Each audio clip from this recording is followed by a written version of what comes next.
We're now And live. we are live and we are back in session. This is Senate Finance. And I hope members of the public have done a better job at keeping track of our multiple Zoom travels today. But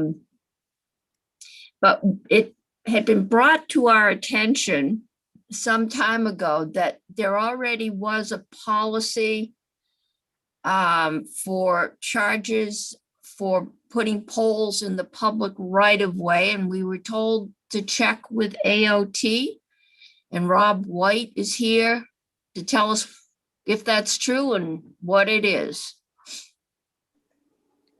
Okay, thank you, Madam Chair. For the record, I'm Rob White. I'm the Project Delivery Bureau Director, but just prior, maybe a couple of years ago, I was the right-of-way chief for 12 years for the Agency of Transportation, so that's probably why I'm here.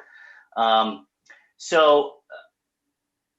don't know it's specifically what you're talking about as far as what type of poles, but in the use of right-of-way, where all our right-of-ways are generally federalized, so we do fall under the constraints of Title 23 of the US Code. And Title 23 basically says that we have to charge fair market value for any use of the right-of-way. Now, with that said, Federal Highway has identified allowable uses, which then allow states to let those allowable uses be within the highway right-of-way for free if they would like. And one of those allowable uses is utility companies. So both those above and below ground. So if it is a utility pole, let's say Green Mountain Power is putting poles within the highway right-of-way, they are allowed to put them there at no cost to them. Now, if it's a pole that a private developer or a private person would like to put in the highway right-of-way, it probably will cost them fair market value to do that. Okay, so if Comcast puts up a pole, they could be charged, but if Green Mountain Power puts up a pole, they aren't. I assume we've decided that at some point. What if Comcast strings line on Green Mountain Power's poles? Is there any charge that goes to the state there? No, there is not. Okay. Is there a prohibition? Because I think there is pole rental that. So remember, generally with above ground utilities, overhead utilities, there's a pole owner, and then they manage all the connections to the pole. Okay. The pole owner is not charged anything for use of the highway right-of-way, nor is anybody on their pole.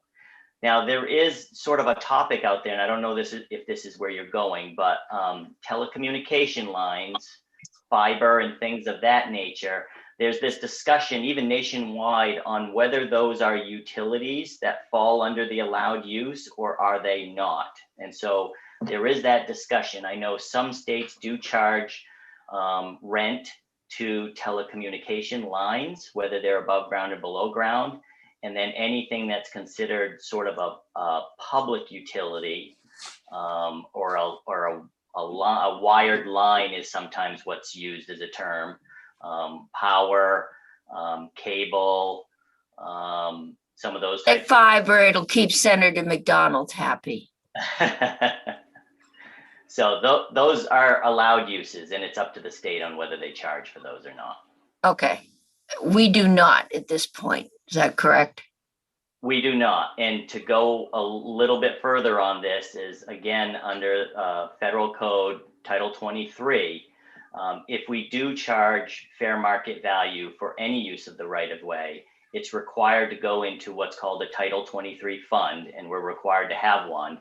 Once it goes into that fund, it is for Title 23 activities only, which is highway, basically all highway work other than maintenance. All highway work other than maintenance.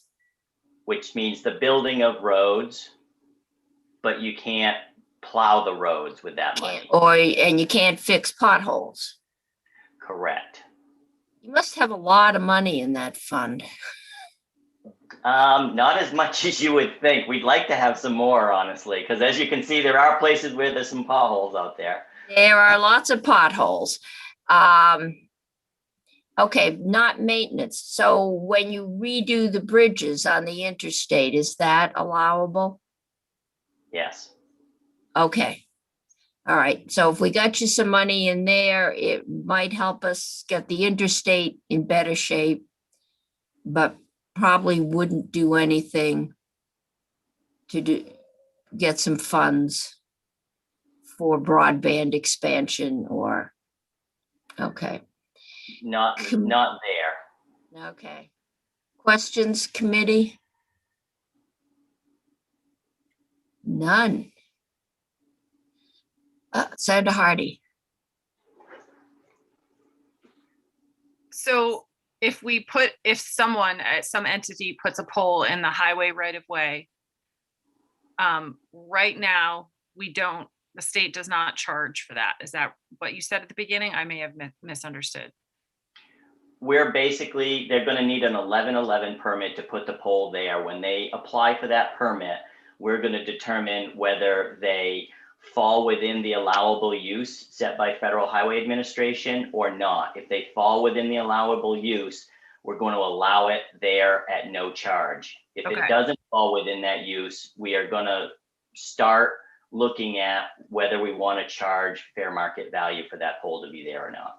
Okay, and does the state tax them once they have a pole up?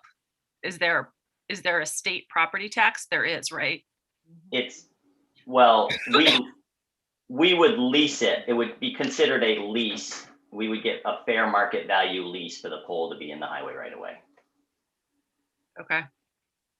Okay, but I think they would still fall under the state property tax. That may be true. I'm not sure about that. I know we tax telephone poles. I assume we tax utility poles. Okay. Other questions, committee? Okay. I'm not seeing any. Thank you. Thank you, committee. It's been a varied and interesting afternoon. Rob, you can leave unless you find our chit chat really exciting. Tomorrow, we've got Washington Electric Co-op scheduled starting at 1:30. I'm going to try and take a break at 2 to 2:15 so we can go to the little farewell ceremony for former pro. Oh, all right. So we'll take a break then. Isn't it? Pardon? Is it at 2:30? I thought, but maybe I'm wrong. I had, whenever it is, maybe it's 2:30. Yeah, that sounds better because I actually thought we might get through all the testimony by then. We've been moving through pretty quickly. And as long as this is a bill we don't have to get out by crossover, we don't have to have the extensive discussion at this point.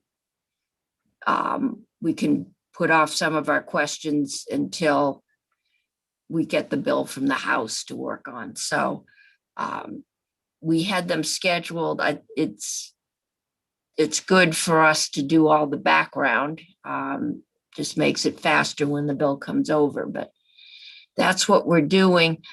We're trying to get all the bills through, at least the ones I've told you about. There's one we got yesterday, cannabis fees and taxes, that we're going to walk through that when we get back. But we'll see, after that, what we've gotten from other committees. We probably won't know until the end of next week, and we'll start working through those as soon as we get them. So far, we haven't gotten any. We have, And I did get a request. Thank you very much for doing the insurance. Bill, would I be interested in sponsoring the captive insurance bill? Because the house, I'm not even sure if our date for putting bills in has gone by. I said, yeah, I'd sponsor it, but I had no idea if I could get it through. But if they decide to go forward, and I don't know if Maria has heard anything or if she's drafting. I just usually send things to Luke. I don't know who to send them to now. But if they send you another one, Maria, I'll sponsor it. Yeah, I did receive a couple days ago, Dave Provost sent me the language. So it's Okay. not yet formatted in our bill form, but I do have it. Just arrived. I don't know what the House is going to do. So Yeah, they said they couldn't. It's usually a housekeeping bill, just a more confusing housekeeping bill than regular insurance. I've left the end of the week, Thursday and Friday open, just so we have time to either finish up bills if something arrives or to see if we can't get this one through. I don't know what, I assume DFR is working on other things like COVID, because they have never in all my years here not had those bills to us like in the first week or two of the session, if not to Maria before that. So this is just exceptionally late. And I'll do what I can, but if we don't do it, we don't do it. We don't have a deadline ourselves this year, but that doesn't Yeah. over. But Well, crossover is a deadline. I mean, we can keep putting bills in that's and right. we can do committee bills, but they're not going to make it through this year unless it's something the House wants extraordinarily.